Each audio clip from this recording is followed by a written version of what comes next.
titik hitam-hitamnya Dim. Udah. Nah, Fatimah langsung mulai aja.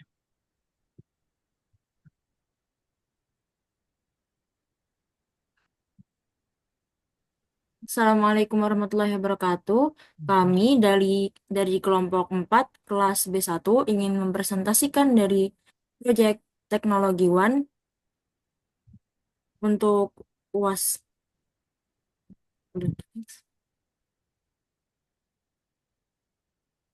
Pertama-tama perkenalkan berikut adalah anggota kelompok kami. Ada Arif Sanda Wijaksana, Fauzi Lukman Nur Ikhwan, Dimas Dikra Pratama, Nafa Maulana Gindi Anandaliko, dan saya sendiri Fatimah Azaidah. Kemudian berikut adalah topologi jaringan dari proyek UAS. Bagian bagian merah ini adalah bagian MS core dengan ASN 77133. Kemudian yang bagian biru adalah eh, bagian IPB yang terdiri dari beberapa segmen seperti IPB Main, IPB Diploma, dan Berenang Siang. Bagian tersebut menggunakan RIP V2 untuk distribusi routing lokal. Kemudian bagian ungu itu adalah bagian UI yang bagian UI meliputi UI Depok dan UI Salemba, juga menggunakan RIP V2. Koneksi dari kedua kampus tersebut menuju backbone core melalui router P4 dan P6. Kemudian selanjutnya akan dijelaskan oleh teman saya.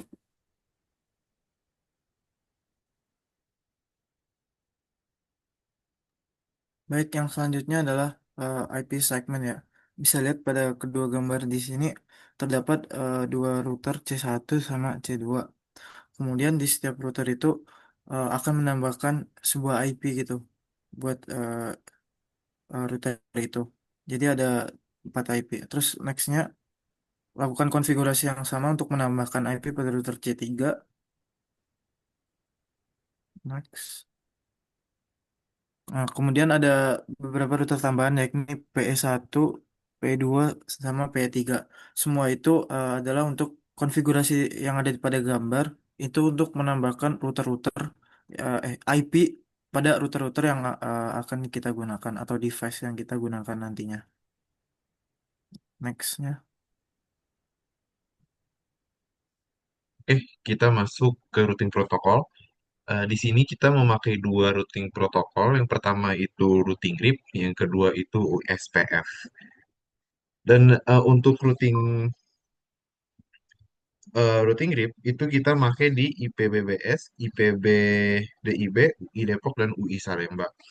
Untuk OSPF, sama kita melakukan di beberapa router. Yang pertama itu di C1, C2, C3, selanjutnya adalah PE1, PE2, dan PE3.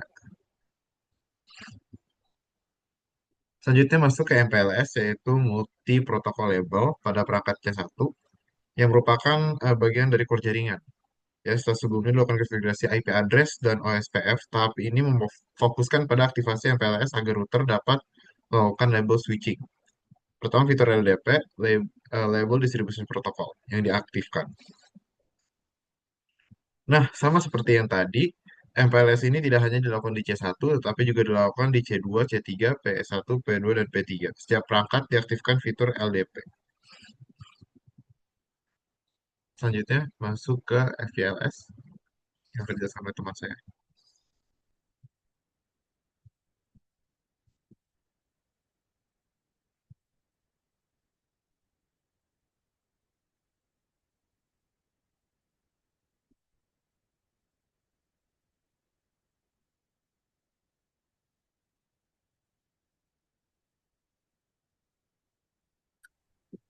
Mohon maaf, sepertinya teman kami ada kendala. Jadinya saya lanjutkan. Selanjutnya adalah FPLS. Ketika kita sudah melakukan OSPF dan juga kita sudah mengaktifkan MPLS, selanjutnya ada apa namanya FPLS gitu. akan dibuat sebuah bridge interface dengan nama IPP Bridge yang pertama yang akan digunakan sebagai domain layer 2 virtual. Bridge ini nantinya menjadi komponen utama dalam layanan FPLS untuk menghubungkan jaringan lokal dari sisi pelanggan melalui backbone MPLS seolah-olah berada dalam satu jaringan LAN yang sama. Sama seperti yang sebelumnya, di sini kami hanya menampilkan foto PS1, tetapi eh, konfigurasi ini juga dilakukan di PE2 dan PE3. Pada kedua router tersebut dilakukan konfigurasi yang sama.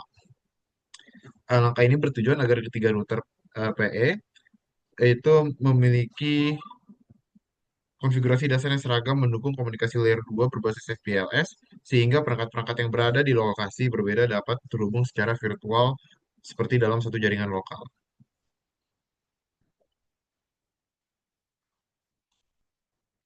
Selanjutnya masuk ke verifikasi. Di verifikasi kita menampilkan dua ping dari IPB dan UI yang dimana dari petunjuk yang diberikan kalau ping dari IPB ke UI atau sebaliknya itu tidak bisa. Dan bisa dilihat di sini kalau di antara mereka berdua tidak bisa ngeping karena berbeda jaringan juga.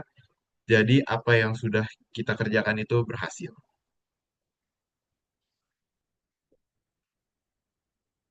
Sekian presentasi dari kami, kurang lebihnya mohon maaf.